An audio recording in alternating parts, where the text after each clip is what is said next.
Porque tú ya sabes que Bermejo es terruco. Tú ya sabes que si te cruzas en una esquina con Bermejo, lo tienes que matar antes que él te mate a ti. Tensa calma en la puerta de la clínica angloamericana en San Isidro, muy cerca de López Gutiérrez, porque se habla de que el presidente de la República estaría en la clínica internado por coronavirus. El efecto del distanciamiento ya generó alguna información falsa, hasta ya nos habían enfermado, ¿no? Que estábamos internados en una clínica. Acaban de decirnos en producción que han descubierto entre los manifestantes a gente que tenía las siguientes, no sé si tenemos las imágenes, las siguientes armas. Mira, mira, Pepe, mira, sí. Mira. Una evidencia, mira.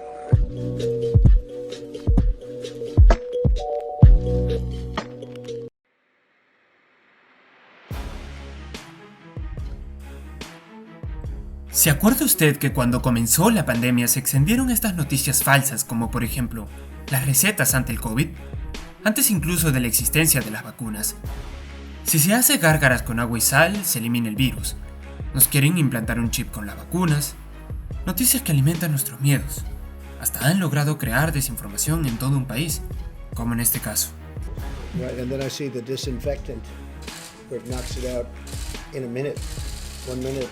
And is there a way we can do something like that by injection inside or almost a cleaning? Because you see it gets on the lungs and it does a tremendous number in the lungs. So it'd be interesting to check that. Según una encuesta del Instituto de Tecnología de Massachusetts, las noticias falsas en Twitter se pueden compartir hasta un 70% más que las noticias reales.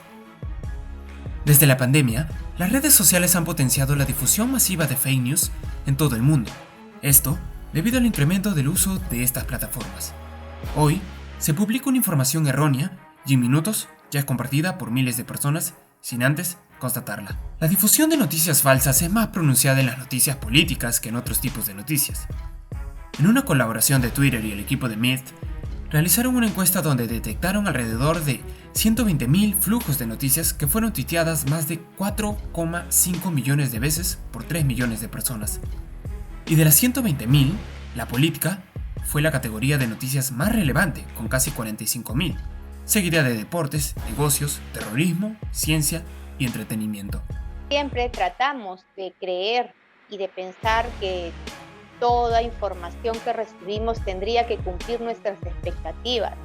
¿Y qué pasa cuando nuestras expectativas de una u otra manera son inalcanzables o son irreales, ¿no? O son de pronto a partir de mucha información falsa? ¿Qué pasa si yo empiezo a creer en un caso que lo veo en un reality o que lo veo y de pronto me conmueve? Y de pronto yo quiero aportar y quiero apoyar y de pronto me dicen, no, es mentira, no existe ese caso, ¿no? ¿Qué pasa conmigo? ¿Qué pasa con mi credibilidad? ¿Qué pasa con mi empatía? ¿Qué pasa con mis ganas de creer en algo? El ámbito deportivo también se ha visto afectado por las fake news. Desde fichajes confirmados, ampais a futbolistas en horas que debían estar concentrados y hasta exfutbolistas que fallecieron. Son algunas de las fake news que suelen haber. Los falsos fichajes son el pan de cada temporada.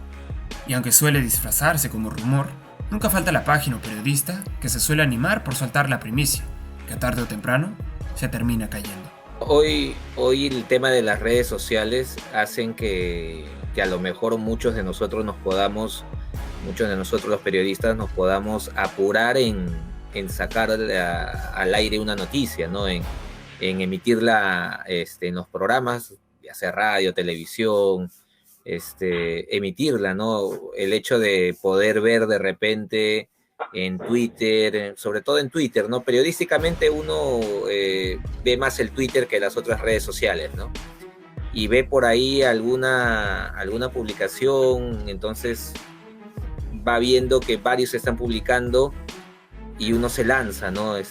Falleció tal persona, ¿no?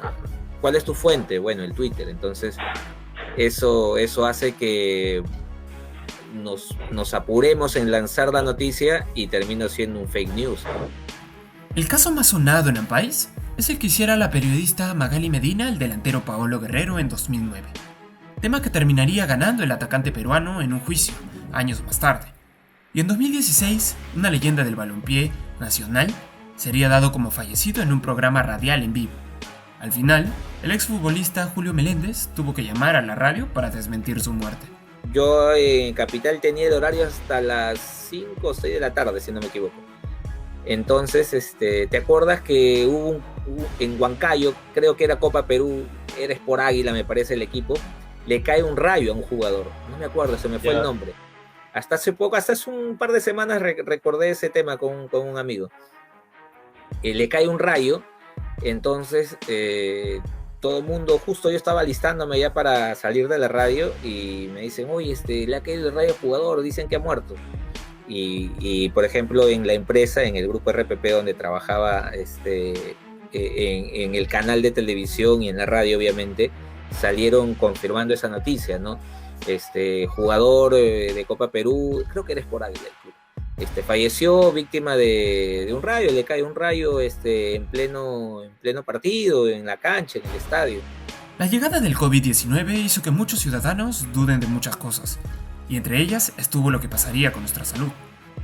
Desde que un laboratorio había hallado un remedio milagroso, y al día siguiente, que el té con quión había curado a una familia entera. En un artículo publicado por George Cuti, ¿no?, en el 2021, que se denomina COVID-19 y su impacto en la salud mental, ¿no?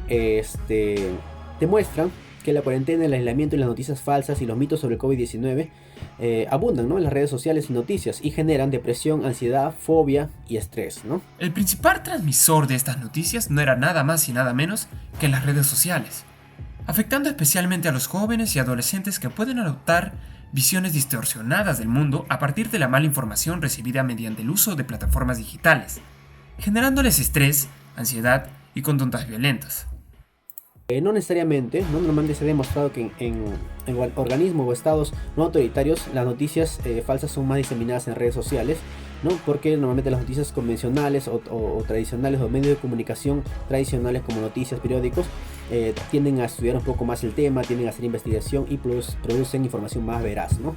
Entre los factores que se pueden identificar para la propagación de las fake news están la desinformación de la población y el miedo que éstas generan en ellas. Basta con poner un audio donde se identifiquen con un cargo importante y hablar sobre un tema que puede preocupar a las personas, como puede ser el desabastecimiento de agua, por ejemplo, para que de inmediato sea pasado de contacto en contacto por WhatsApp. Otro factor es la falta de alfabetización digital entre las sociedades. Es decir, la gente de la ciudadanía en general no sabe cómo distinguir si un titular fue escrito por un periodista en particular, si es un titular alarmista, y de esa manera terminan dejándose engañar por distintas formas que adoptan las noticias falsas, por distintas redes sociales.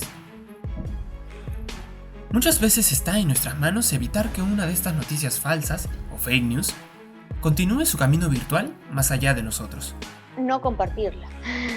No compartir si algo no tienes la seguridad ni la evidencia de que es algo real, ¿no? Y regularmente hay por WhatsApp también, ¿no? Las cadenas de WhatsApp es algo muy riesgoso porque, ok, tú puedes saber qué pasa, puedes saber que es broma, pero si lo reenvías o esto cae a una persona que realmente no está muy al tanto de la comunicación, como de pronto nosotros dos, sí definitivamente va a caer en este tema emocional que le va a afectar o se va a asustar. No te quedes solo con el titular. Es importante revisar los detalles que presenta el artículo periodístico sobre la investigación en cuestión. No es lo mismo afirmar que un experimento demuestra un hecho que decir que sugiere que en el futuro un hecho podría suceder. Busca la fuente e identifica a qué estudio o investigación se refiere el artículo para poder consultarlo. Trata las afirmaciones muy sorprendentes con escepticismo. Debemos averiguar si estamos ante una investigación basada en pruebas excepcionales, que justificarán la sorpresa, o ante noticias exageradas o simplemente falsas. Sabes con quiénes trabajas, ¿no? Sabes quiénes están, quiénes son tus jefes, o tú sabes quiénes tienes debajo tuyo, siendo tú de repente el líder del grupo, el jefe del grupo, ¿no? Siempre es, no te tienes que quedar callado, ¿no? Si por ahí tienes un jefe y te quiere apurar sin corroborar la información, no te quedes callado, ¿no? No creo que haya buenos periodistas que te presionen a contar y decir algo al aire sin antes confirmarla, ¿no? Los periodistas serios y con buena credibilidad siempre buscan corroborar la información, ¿no? Por más que la noticia no parta de tu medio, ¿no? Siempre corroborarla, cerciorarte de la información y luego transmitirla y contarla bien, ¿no? Haz una búsqueda y confirma si la puedes encontrar en otras webs o medios. El Centro de Estudios de Cultura Científica de la UPF comparte en su web una selección de recursos informativos útiles y rigurosos, tanto como para profesionales de la comunicación, como para la ciudadanía sobre la crisis del COVID. No reenvíes o difundas información que no hayas valorado críticamente. La desinformación es un problema de todos, y hacer un retweet o reenviar un mensaje de WhatsApp sin haber revisado la información puede contribuir a la difusión de fake news o noticias engañosas. 1. Cerciorarse, no mandar, ¿no? Cualquier información que llegue a tus manos. Que si llega a tus manos, ok, perfecto, pero tú tienes que de una u otra manera corroborar si esa información es verdadera o es falsa. Otro, el tema de no caer tan fácil en lo que se suele decir por ahí, ¿no? Se suele decir en las redes. Entonces, sí me parece que estar, sí, informado, pero tener mucho cuidado con lo que recibimos y nosotros ser responsables del consumo que hacemos, ¿no? Del consumo que hacemos a esta información, ¿no? Porque es importante... Si bien las plataformas digitales nos otorgan información más actual y directa, aún es difícil confiar en lo que se dice en las redes. Y ahí es cuando necesitamos estar preparados y saber cómo verificar las noticias que recibimos a diario.